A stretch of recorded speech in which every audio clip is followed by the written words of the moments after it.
Quédate en la casa, que en La Iguana nos quedamos contigo para informarte.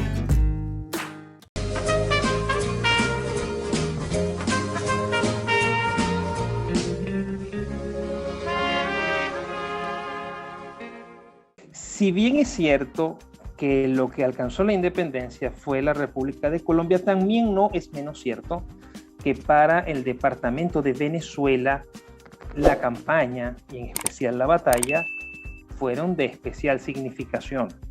¿Significación por qué? Porque fueron la culminación, o fue la culminación de un proceso, primero de incorporación, de inclusión efectiva en el bando republicano de sectores que hasta 1816, 17, 18, o sea, digamos, a partir sobre todo del año 17 y 18 habían sido sectores que habían permanecido de una manera importante del lado de la bandería monárquica, de la bandería real, del lado de España.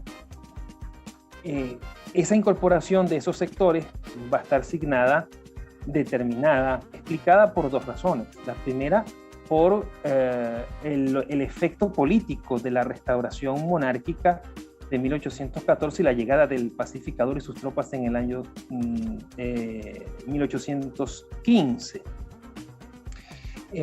Esa llegada en medio de una Venezuela que había sido militarmente dominada por las huestes de José Tomás Bóvez el año anterior, así Bóvez haya muerto en Urica al cierre de aquel año 14, hizo que ese grueso de ese sector que había acaudillado Bóvez en aquel año aspirase a ser incluido dentro de la nueva estructura de la restauración, del funcionamiento de las instituciones coloniales en esta parte del mapa, porque la Capitanía General de Venezuela nunca dejó de funcionar.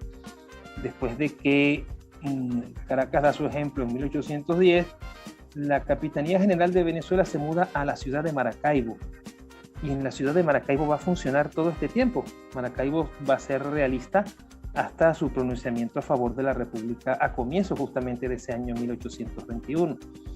Entonces, esa llegada de Morillo y de su gente y de la restauración, que bajo su conducción militar y política va a suponer ese proceso del año 15, va a dar por resultado que esos sectores se sientan defraudados para con la causa que habían respaldado de manera importante hasta ese momento. Y esa fue justamente la razón por la que su simpatía comenzó a desplazarse hacia el bando republicano, ocasión que no desperdició el liderazgo político de la independencia con Simón Bolívar a la cabeza para tender los puentes necesarios y hacer que ese grueso de ese sector que había respaldado a la monarquía de manera feroz hasta el año 1815 tenga la misma conducta esta vez, pero del lado de la República. Pero además de eso, mi querido Clodovaldo, hay otro detalle, y es que la sublevación de Maracaibo, que es la que rompe con el Tratado de Armisticio y Regularización de la Guerra, que ya vamos a hablar un poco de eso, de finales de aquel año 1820, hace que se complete en términos territoriales y en términos sociales lo que es el proceso de agregación de Venezuela. O no digamos que se complete, esto de pronto tal vez sea muy grueso, porque se nos va a ir todo el siglo XIX y parte del siglo XX en completar, en términos históricos, esa agregación. Pero recuerda que Venezuela en el año 1777 apenas es que se conforma como una unidad político-territorial a raíz de la creación mediante Real Cédula de la Capitanía General de Venezuela. Porque antes de aquel año, 1777, estas eran provincias que dependían de partes distintas del vasto imperio español. La provincia de Caracas o Venezuela, que era el centro del mapa que tenemos hoy día, dependía de la Real Audiencia de Santo Domingo, es decir, de la Nueva España. En otras palabras, de México hoy día. Es decir, es para que tengamos, en términos históricos, un poco grueso esto que estoy diciendo, pero es para que tengamos una idea de que esa provincia que está en el centro de nuestro mapa se agregó junto con otras que para la fecha estaban política y administrativamente adscritas al Virreinato de Santa Fe de Bogotá, y que, con motivo de la necesidad de la corona de establecer un mayor control sobre sus territorios, sobre sus dominios, sobre sus espacios, control que había ido perdiendo ya desde finales del siglo XVII y por cuya retoma se introducen una serie de reformas importantísimas, entre las que hay que destacar las que llevó a efecto el rey Carlos III, el más ilustrado de los Borbones. Se crean entonces, a raíz de esas reformas, nuevas unidades administrativas y políticas que hiciesen más efectivo lo que le interesaba a la corona, para este caso la corona española, que era, mi estimado, el cobro de los impuestos. Entonces claro, ese control, esa necesidad de control efectivo hace que en el año 77 se dé origen a la Capitanía General de Venezuela. Esa es nuestra partida de nacimiento en términos territoriales. De hecho, nuestra Constitución dice que el territorio de la República Bolivariana de Venezuela será el de la Capitanía General de Venezuela. Eso lo dicen todas, o lo han dicho todas nuestras constituciones.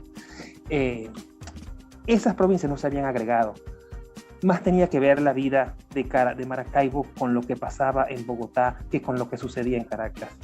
Más relación había entre Maracaibo y el Caribe, he mencionado 2 veces esa ciudad por poner el ejemplo, que con lo que sucedía en Caracas. De pronto, esos 2 espacios, esas 2 ciudades importantísimas se vieron agregadas, se vieron sumadas, se vieron que pasaron a conformar una sola unidad político-administrativa, y en medio de ese proceso, apenas a 30 años de haberse tomado esa decisión, se genera la crisis política de la independencia.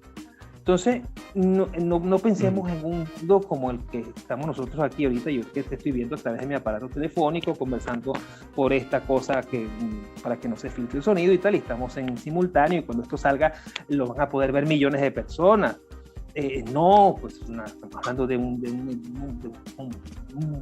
tiempo en el que la vía de comunicación fundamental eran las aguas, que las decisiones había que tomarlas, eso tardaba mucho tiempo para que se enterase un espacio determinado de algo que se había decidido en relación con su vida.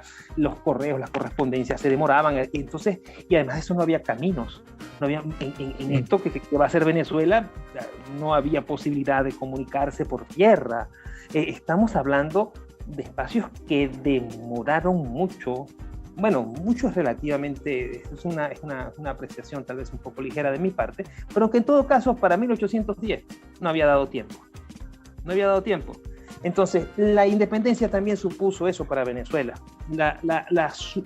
que las regiones pasaran a conocerse entre sí.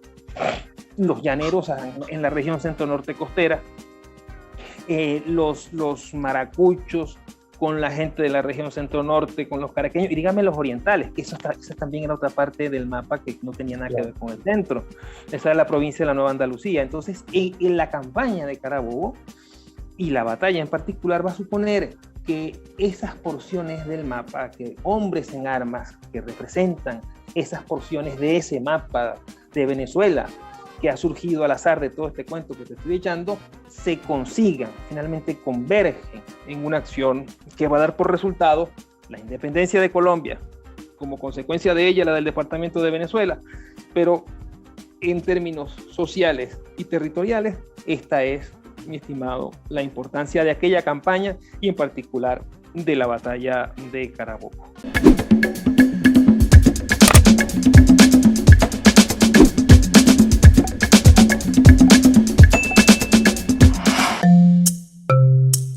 Laiguana.tv, la verdad hecha tendencia.